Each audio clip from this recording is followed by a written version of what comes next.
Hi, everyone, and welcome to the Private Practice with Soul podcast. This is the first podcast for counselors that just don't align with the traditional approaches to business and that want to use their spiritual gifts, talents, and interests to create, you guessed it, a private practice with soul. So, look, leave it to me to provide you with everything you need, including strategies that you can use to increase your income, reduce your workload, and of course, increase inquiries and referrals to your beautiful soul-led private practice. I love it so much. If you haven't done it already, grab your journal, grab your pen, and let's begin. Good morning, everybody, and welcome to another episode. You know what? I set the intention this morning to tune into the energy of private practice at the moment and see what was going on so that I could give you a really helpful, valuable episode. So if you like, maybe go and get your podcast journal and pen. Of course, you can't do that if you're driving. Because I want to share with you, hopefully, some things that will help you when it comes to your private practice and managing some of the things that might be causing you to feel overwhelmed in the business at the moment. So I've had a little bit of a listen to what people are sharing in our groups and in our community. And I want to, first of all, just honor you for sharing it, because I think it's so important that we've created this safe space where we can be vulnerable and say, hey, do you know what? I'm struggling here. So I see that, I see you and I hear you, and it's going to be, my highest intention today to be able to support you in untangling some of this for yourself. And the way that I'm going to do that is by sharing some insights about what I do with my business when I find myself in some of these more common situations. So the first one is money. So money has been coming up a lot lately, especially for therapists that are in Australia, because at the moment we have all these, Reserve Bank rate rises, and it's not only affecting private practice owners in terms of, can I still afford to rent, this premises, or can I still afford to pay my lease?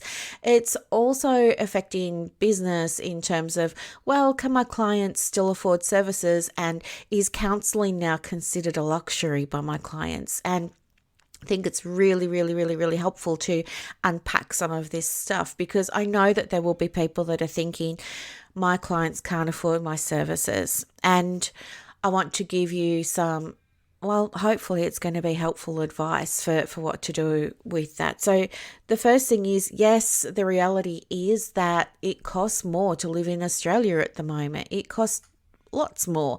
In fact, I don't have the data right in front of me now, but I think we're up to rate rise number 7 or 10 or something like that. And, the cost of living has gone up. Sorry, I've got a cold. The cost of living has gone up so much as well. So yes, you're going to be feeling the pinch as a practice owner, but what's it meaning for your clients? When clients aren't booking in with you, here's what I want you to understand. Yes, it may be that some clients just can't afford it. And I'm not going to argue. Of course, some of you will have had conversations with clients where clients have said they just can't afford it. Here's what I feel is true. What I feel is true is that when your clients consider something to be an essential service, like counseling, like their health, then I think they find ways of making it happen, and they find ways of, supporting themselves. But they also look to you to support them. And it's not helpful if you do things like lower your fees. It might make you feel good in the moment. However, it's not helpful to your client, because, when and if we get out of this situation, it's going to be hard for them to go back to the normal fee. But also, you have to look at your intentions behind lowering the fee. Is it to accommodate clients, or is it to accommodate your own mindset on something? Like, is it that you want to really help people and so you're going to lower your fees? But are you looking at the bigger consequences of what that will mean for you? Because if you lower your fees, you can fill your diary more quickly, but it's going to be a different client demographic that have a different approach and a different view for the most part. No, there are always exceptions to the rules, but for the most part, see the cost of therapy as meaning something a little bit different to people who pay a little bit more for it. But also, we don't want you burning out because you're trying to twist yourself into the shape of a pretzel to accommodate everybody else, and you put yourself last.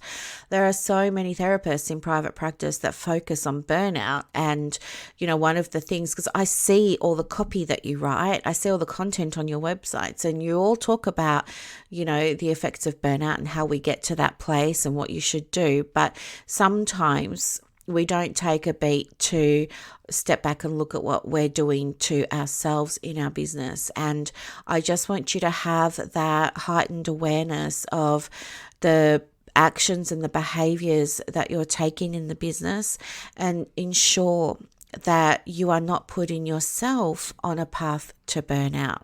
Okay, it's no good filling your diary with clients that are underpaying, or that you are undercharging for whatever reason, because you will get tired. But not only that, it will be stressful. You're going to, double or triple your admin. Plus, it's also going to have the consequences of taking away time for you that you invest in doing things that fill your cup. For example, it's going to take away time from your family. One of the things too is, because you want to fill your books, you try and people please or client please, and maybe you only have on your website that you see clients between 10 and 2, but you've got clients that really want the afternoon appointment at 4 o'clock, or they really want the evening appointment, and you really want the income from that, so you agree. So boundaries get blurred, and then resentment happens. But also, it's time that is taken away from you being able to recharge your batteries.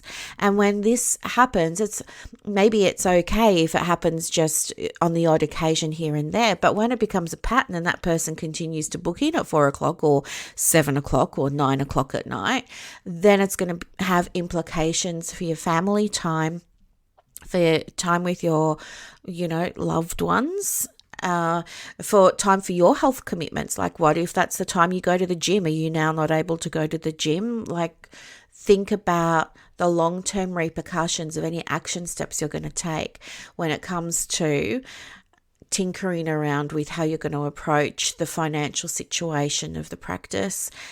I feel like lowering the fees is not the answer. I feel like there's an abundance of clients out there, and if you're lowering fees because you're worried about not finding clients, or you're worried about gaps in the diary, that desperate energy is only going to attract desperate clients.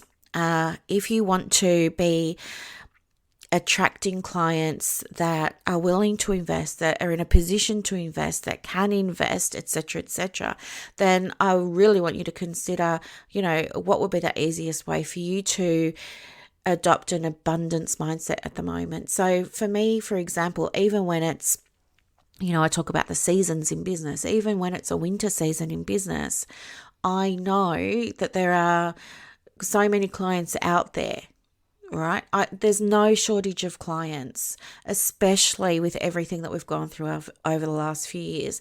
There is no shortage of clients. There's more than enough clients for all of us. And I also believe that your clients are your clients. They're not going to go to me or to them or to the next counselor or the next private practice. They're there because they align with your energy, right? They're a vibrational match to you. So whatever energy you are putting into the business around money at the moment is what will align to you, right? You are going to attract things that match the vibration that you send out into the world. So that's why I'm saying, just be mindful about, if you're going to lower fees, the mindset that you're doing it from and the energetic space that you're doing it from. I also saw something last night. Now, I was watching Married at First Sight, all right? I was watching Married at First Sight, but this came up, and I forget, I think it was, it may have been Mel and Leighton. I don't remember, but one of the couples was saying, surely that's my decision to make about whether or not I want this thing. I don't need my partner making decisions for me. And that really resonated with me because it is, in my mind, kind of similar to how I imagine our clients feel when we make decisions for them about what they can and can't afford, or what they could and couldn't handle, or, stuff like that. It's very disempowering. And the person who said this was, in her truth, and she was in her power, and she said, surely it's my decision to make. I don't need other people making these decisions on my behalf for me. I'm a grown woman. I can do it myself. So really think about when you are reflecting on your fee and you're wondering if it would be a good idea to lower them. I want you to think, is this something that's empowering, or is it taking away somebody's ability to make a decision for themselves? Or is it disempowering them in some way? Okay, are you making assumptions? The other thing that I want to share with you from a business perspective now is I've just got distracted because I'm recording this podcast and my mum's just sent me a text message asking me what time the pool fence inspector's coming. This is like one of the perils of having a Mac. All the devices connect to each other. Now I've lost my train of thinking. What was I going to say? Oh, it was something about fees and money, not assuming. I'll come back to it. Okay. Yeah, the other thing, this was what I was going to say to you. Yes, I was going to share this. Now, this is something that I picked up from my own coaching a few years ago, and it really was a big game changer for me, and I have mentioned it to you before. But if people aren't booking in, it's very, very, very rarely because of the money. Now, they may tell you it's because of the money, but the reality is it's usually because you haven't conveyed the value to them of that service. So if you start to notice that people are finding ways to, disengage, and as I said, there will be some people that can't afford it. I'm not disputing that, but it's not going to be everybody that says to you, the money's an issue. What they're really saying to you is, I don't see this as essential for my well-being, which means you haven't conveyed to them that getting help for their well-being is essential to their health. Okay, so that's a clue for you to go back to your messaging, to go back to your website, to have a look at your social posts and just check, am I being really clear about the benefits and the value that my service brings to these clients that need my help right now? It is my content targeted around that. Okay, so use it as a heads up to revise your message and revise your content. And do you know what? We all revise our messages. And do you know what? If you've been following me for a while, you know that this is true for myself too. Like, I've had so many different names for this podcast and so many different intros for this podcast and so many different business names. Like, I register a business name every other week. So it's to be expected, all right? It doesn't mean that there's anything wrong. If you make a message 12 months ago, you're probably going to tweak it and maybe even pivot it or update it 12 months down the line when you've had an opportunity to work with more clients. So it's not a bad thing to revisit, and it's not a bad thing when clients tell you, I'm willing to forgo my therapy because to me it just feels like a chat. That's all we're doing. We're just chatting, and I don't have to pay $150 for a chat. At the moment, I could put that money into something else. So they're not seeing the value of the counselling session as anything more than a chat. So that's really your clue to show them, hey, do you know what? It might look like this is a chat because after all it is talk therapy, but here's what's really going on. every time I say a sentence in our conversation, it's coming based on years of qualifications, thousands of dollars in education, my professional experience, and with the overall intention of helping you to get well. There's strategy behind it, and the fact that it looks and feels like just a chat is evidence that it's working. Okay, so you need to be more mindful about that.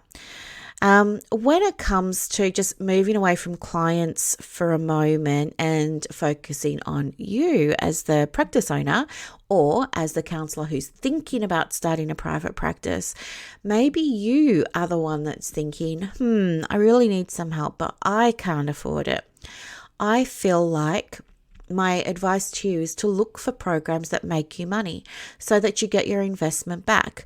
For example, with Marketing with Soul, we've got so many, it's only been women that have enrolled in that so far, but we've had so many women make their investment back and then some.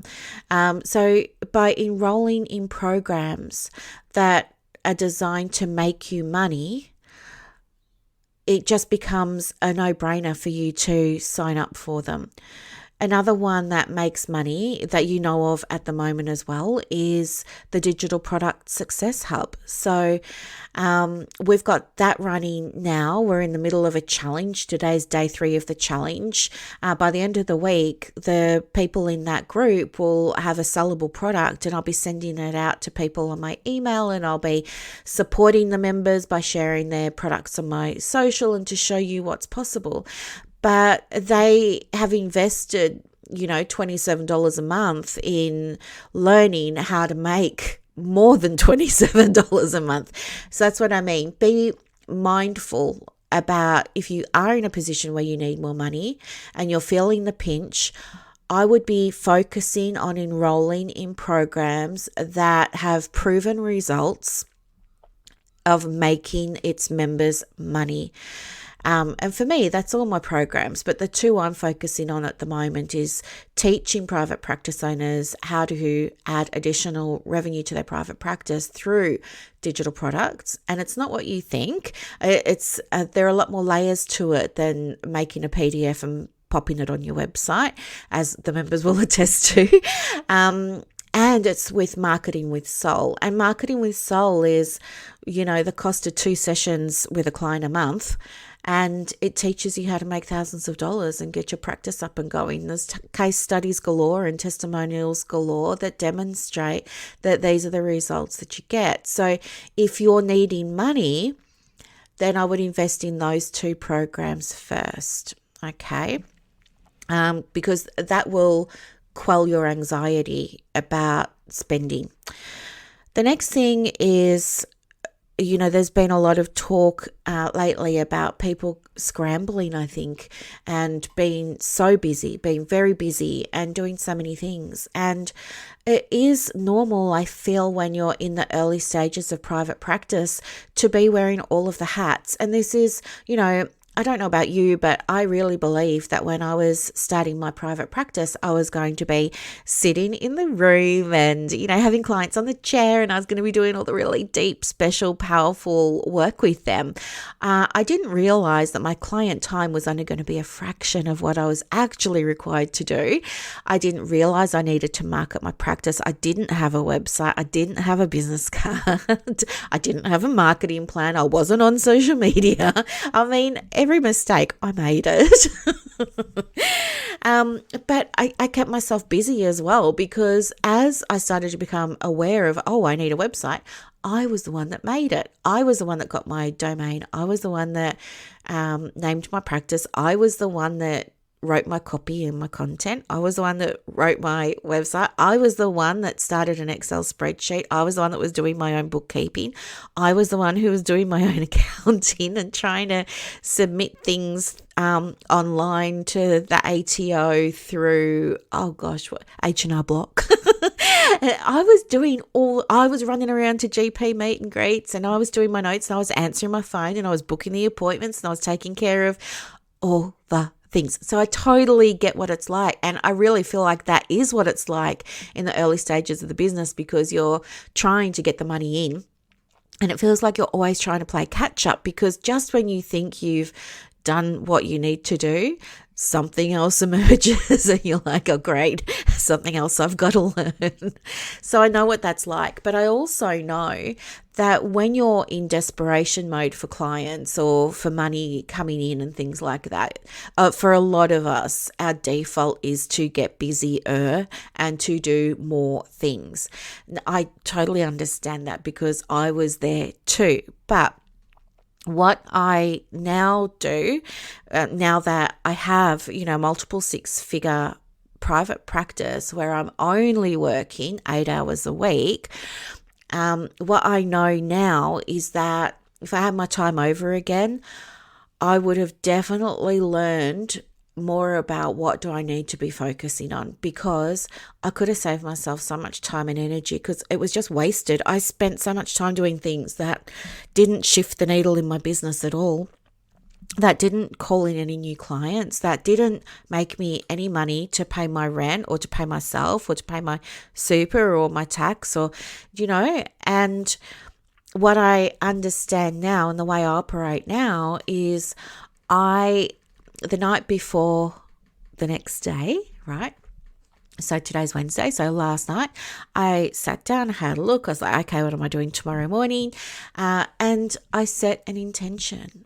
And my intention is, I choose to receive more clients, or I choose to do this thing. It's always like I'm choosing or I'm receiving, or, and it's by setting that intention that I get to align everything that I'm doing that next day. So today, it's all about I'm choosing to over deliver to my clients today. And so what that's going to look like for me is making sure I've updated my sales pages. It's making sure I'm giving extra tips and helpful advice to people in the Digital Product Success Hub. It's making sure I check in with the women that are in the high level mentorship group and make sure that they're on track to where they want to be and that they're getting amazing results that they can be super duper proud of. It's making sure that I create a podcast for you that is going to help you get a result, because your time is precious and valuable. And I know so many of you listen to this while you're in the car. So thank you for that. I appreciate you so much. And then others listen while they're doing other things at home. They're cooking or they're cleaning or they're spending time with the little ones or whatever it is. So I want you, wherever you are, as you're listening to this, to take something away from it and go, wow, that was really helpful. I want you to be able to say to people, you've got to go and listen to the Private Practice with Soul podcast. It is packed with useful things. So by having an intention, what that allows me to do is focus my energy. Whereas in the past, my energy was just very reactive. I was scrambling, I was clutching, I was thinking I wasn't successful because I wasn't doing enough and that I needed to do more. And I was very much, what's the strategy? What's the strategy? What's the next step? Not realizing that I was leaking energy out and I wasn't allowing myself space to call it back in. Now I have set my diary up so that every single day I get to call my energy back in. So these days I'm calm, I'm energized by my work because it is intentional work.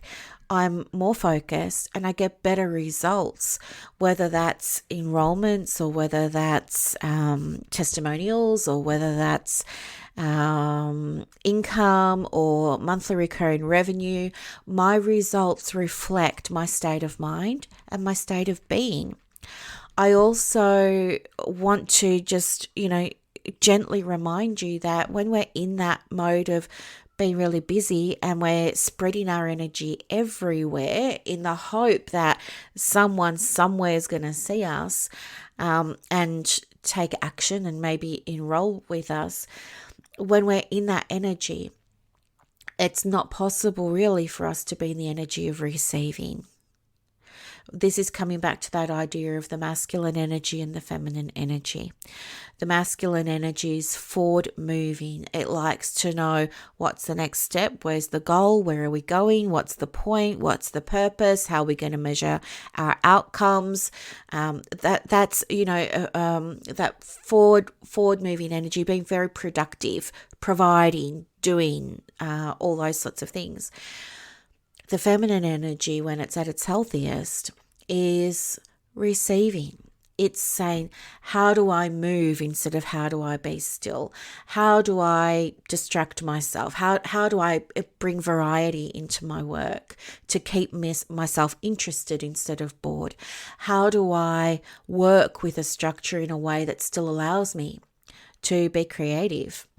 How do I bring creativity into the business? How do I bring creativity into the boring parts of my business? How do I focus on receiving referrals? Have I set myself up to receive referrals? What's my mindset like? How can I focus on building relationships right now? For me, instead of marketing the practice in the masculine energy, maybe I want to focus on relationships as my marketing, So you don't always have to be in that masculine energy, okay? Allow yourself to go and do things that are fun for you, that fill your cup, that make you smile, that bring you joy. Like even yesterday, right? Gabe, my little doggy, he's not a well chap, okay? He's got like really bad heart problems. He has seizures and strokes every other day.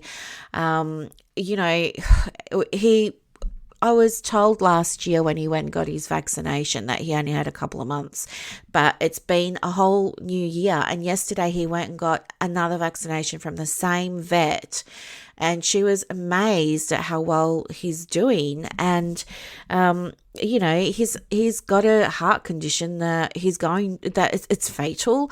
He's never going to recover from it. It's only going to degenerate. And she's tinkered with his medication. And it was a really, going into that meeting, I was nervous. However, I was so grateful. And I was saying to Gabe on the drive down, because the vet's about half an hour away, and I took him the scenic way so he could see the sheep and the steers and all of this. And I was just saying to him, like he was a person, thank you so much for choosing me to be your mum. Like, thank you so much for coming into my life when you did. Thank you for letting me love you. Thank you for loving me. Thank you for showing me what unconditional love looks like. Thank you for still loving me when you see me, at my best and at my not so best. Thank you for sticking by me. Thank you for being my little shadow and following me around everywhere. Thank you for protecting me with all that you have and all that you are. Thank you for, letting me cuddle you. Thank you for all the kisses. Thank you for all the walks that we've been on. Thank you for the time at the beach. Do you know what I mean? And the whole time I'm saying this to him in the car, he's just looking at me, and I know he understands. And I was just so full of gratitude going into that meeting then. And although the news is never good, I just felt so like I was the luckiest person alive to still have him. I just felt so lucky, and I just gave him the biggest hug, and, I got him chicken nuggets on the way home, and, it was just, so really be aware of the energy that you're bringing to things, because it matters. And if you're just doing all of the things, you're not going to take time to, this is what I want to say, even though all those, things were happening, I still filled my cup spending time with him. It wasn't nice taking him to the vet, and it's not nice to hear all of that news, but it filled my cup getting that one-on-one time with him, that half-hour drive down, the half-hour drive back, getting out of the car, letting him see some farm animals, giving him the chicken nugget. Do you know what I mean? It filled my cup, it filled my soul. And when I came home, I had more inquiries from people who want to, join programs with me and work with me. Now, that wouldn't have happened if I just chained myself to the computer and was just saying, okay, what now? I better go and post on LinkedIn. Okay, I've done that. What now? Oh, I better do something on my blog. Okay, I've done that. What now? Like, without a strategy, you're never going to be receiving the clients that want to be working with you, because your energy is going to be scrambled. So finding a way to be more intentional. And if you don't know what to focus your intention on, that's when you want to go within. If you have a practice that supports you in connecting with your inner wisdom, or connecting with, your higher self, or your higher consciousness, or God, or source energy, use that and tune in, quiet your mind and tune in and just ask yourself, what do I need to focus on today? What's my intention today? And maybe the intention isn't to say, I want more clients, show me what to do to get more clients. No, because when we say we want things, it's implying that they're not already there. And as co-creators, you and I both know that everything is already there. So just say, maybe your intention is that you're really excited to welcome newbies in. That's your intention. And your intention today is focusing on making sure everything is set up in the practice to welcome them in. Now you have something to focus on today. And that's going to be what gets you results and shift the needle. And that's what creating a private practice with soul and from soul is all about. It gets to feel aligned. It gets to feel beautiful. It gets to be energizing. It gets to be nourishing. And it gets to be easy. Okay? So that's the second thing. Just be aware of the busyness trap. And the other thing too is just making sure that your energy is balanced, because, as I was saying a moment ago, if you're in that desperate energy of doing, you're not giving yourself space to actually receive and be open. And if you're rushing to get content out, you're just slapping it together and putting it out there, and it's general and it's vague, do you know what I mean? Like, there's no point. Just don't do it. It's not nice for you. It doesn't get seen by your dream clients. They're looking at somebody else's content that is speaking to them, and that person wrote when that person was in a really great space. Before you create content, set an intention for that. Like, how do you want the person who's reading this to feel? How do you want the person who's listening to this to feel? My intention for the podcast today was to be open and transparent, and for you to come away knowing at least one thing that you could do differently, or a different way to approach your private practice that would help you call in a new client. Whether that is through energy work, as we've just discussed, whether it's through, conscious intention, as we've also discussed, or whether it's in, the busyness and what needs to be released and mindset around that. Okay. Remember, consciousness is like that iceberg, and it's only the very, very tip of the iceberg. It's 10% of the iceberg, roughly, that sits above the water. But everything you do in your private practice, just about, is governed by the other 90% that you're not consciously aware of. It's that 90% is your beliefs, okay, in part. So that's a topic for another conversation, right?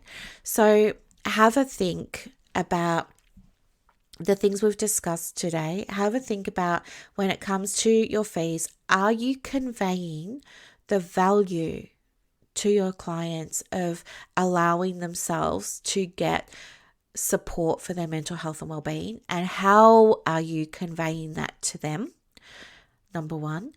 For yourself, how are you stopping yourself by making money? How are you stopping yourself making money by not investing in programs that can make you money?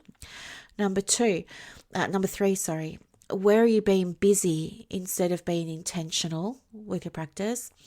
Number 4, how can you harmonize? How can you get a better balance between moving through the masculine and the feminine? We need balance there. There's got to be doing in and receiving.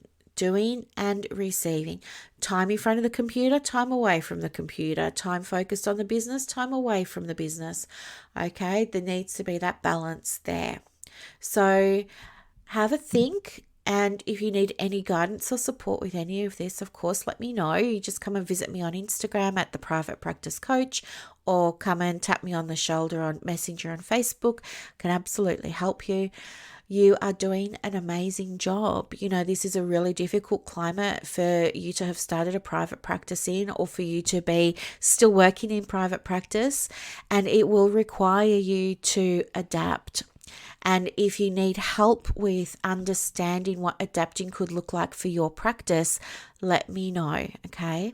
There are things that we can do that maybe you haven't considered or thought of before, but perhaps I may know them just because I've got 27 years in this game, and maybe you're not there just yet. It's very possible that I may be able to give you some new insights about what's going on with the practice and how we can help you achieve your goals more quickly. Okay. All right. Have a beautiful, beautiful Wednesday, and I look forward to talking to you soon. Bye. I hope that you loved this episode as much as I loved putting it together for you. To get more resources to help you in your private practice, head over to Instagram.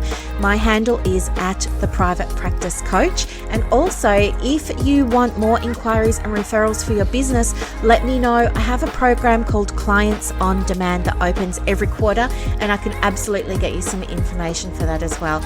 You are doing an amazing job. Thank you for sharing your gifts with the world. Bye.